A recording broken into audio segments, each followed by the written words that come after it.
To President Krislov, President Hughes,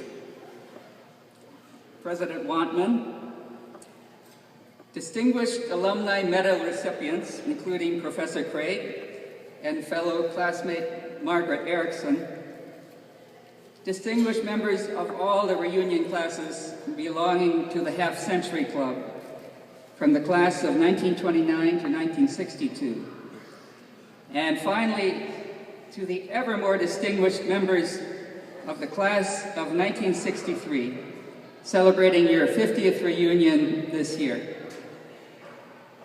Last year, at our 50th reunion, I was enjoying everything so much, but wasn't paying enough attention that not all of the requirements I had were met by me.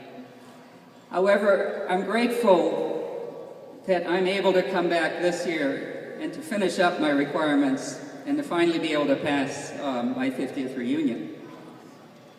And I also appreciate that I was able to carry President Wantman's suitcase from the hotel to the Oberlin on our way here. And also in that time last year, I found out in my misattention that all of a sudden it was announced that I was appointed president, I was elected president of the class of 62, so that's why I'm here. Therefore, as the president of the class of 62, I'm honored to attempt to adequately meet this now awesome responsibility to officially welcome you to the Half Century Club. I want to be brief and share some of the highlights of Oberlin that I can remember and finish with a final welcome.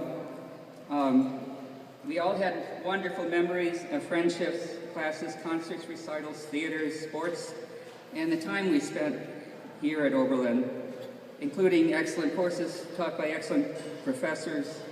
And those of us who are budding science students, we're grateful for the solid foundation in science and chemistry taught by Norman Craig and the other dedicated faculty, which led to successful graduate studies and careers in science, such as experienced by your classmates and honorary degree recipients, David Evans and Larry Squire. Norm taught me my first class in chemistry, Chemistry 3, my sophomore year, because I switched from a physics to a chemistry major. And then in junior year, I survived the first class that Dick Schoonmaker taught at Oberlin in physical chemistry. And that taught me that if I could survive that, I could survive anything through grad school. As a funny coincidence, my son came to Oberlin and graduated in 1992, and he took physical chemistry also. And he had the last class taught by Dick Schoonmaker before he retired of physical chemistry. And he and I both barely passed, which led me to a full career in physical chemistry after getting a PhD. One of the things that was mentioned in your class book, which I remember very clearly, is one of the first tours of the Berlin Philharmonic and the Brahms Symphony they did, probably in 1960 with von Karajan. I was, along with a lot of people in your class, I was fortunate, even though I was in the college, to take voice lessons with Howard Hatton and to sing in the Oberlin College Choir with Robert Fountain. I had to take a semester of music theory to get credit for my voice lessons, which made me then an expert in music theory. And in a recent visit to the Cole Jazz Building, the guide referred to the next door conservatory building as the old Robertson Conservatory, which wasn't there until 1964 or 65, and it was then the brand new one. As the business manager for the college choir, Charlie Wantman and I attended periodic evening business meetings with Mr. Fountain, suitably picked at Presti's after I turned 21.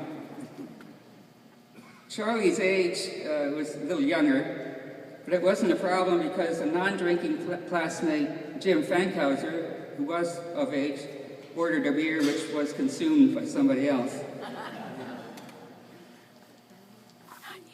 Since leaving Oberlin, whenever I've met grads, Robert Fountain is invariably brought up as a prime musical influence on their understanding and performance. I'd like to arrange for tomorrow night's dinner that the college choir students that were all in our class all try to get together in one part and to do some more reminiscing.